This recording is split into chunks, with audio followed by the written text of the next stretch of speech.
In the country where everybody expects to find only big cruises, I found paradise.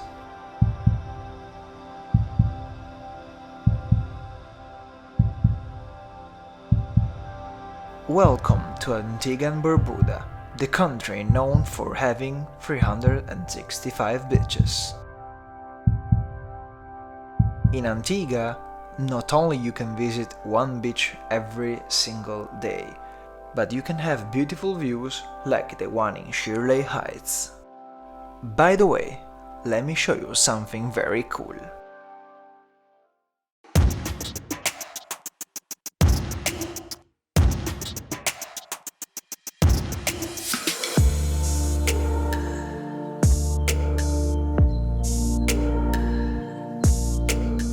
Now I'm going to this place called Pillars of Hercules, and it's apparently a hidden beach or rock beach, so apparently nobody goes, so let's see.